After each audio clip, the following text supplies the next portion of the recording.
शरद पवारांच्या हिसक्याने कर्जमाफी जाहीर। शेतकरी मित्रांनो, कधी नव्हे ते शरद पवार शेतकऱ्यांसाठी आक्रमक होताना पाहायला मिळाले।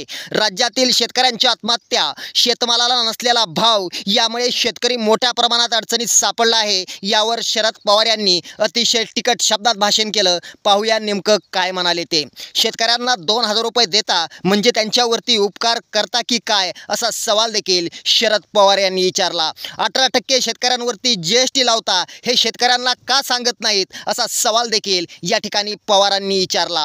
शेतकऱ्यांच्या मड्यावरचं चाटून लोणी खाणारे तुम्ही साधी शेतकऱ्यांची कर्जमाफी करू शकत नाहीत। राज्यात 1 रुपयात पीक विमा गाजवणारे तुम्ही शेतकऱ्यांच्या हक्काचा हक्का पीक विमा तुम्ही खाऊन टाकला। या सर्व पीक विमा कंपन्या मंत्र्यांच्या, त्यांच्या पाहुण्यांच्या असून सर्वाधिक फायदा फक्त पीक विमा कंपन्यांना झाला आहे, असा आरोप शरद पवार यांनी केला। मी केंद्रीय कृषी मंत्री असताना देशातील शेतकऱ्यांसाठी 70,000 कोटींची ऐतिहासिक कर्जमाफी केल्याची आठवण देखील शरद पवार यांनी करून दिली। त्यामुळे शेतकऱ्यांना हात जोडून विनंती करतो की एकदा महाविकास आघाडीला मत द्या, एकदा महाविकास आघाडीचं सरकार आणा। प्रथमतः सर्वात मोठी या ठिकाणी मी कर्जमाफी करतो, असं आश्वासन या ठिकाणी शरद पवार यांनी दिलं। याबद्दल तुम्हाला काय वाटतंय आम्हाला नक्की कळवा। हा व्हिडिओ आवडला तर नक्की शेअर करा। जय महाराष्ट्र।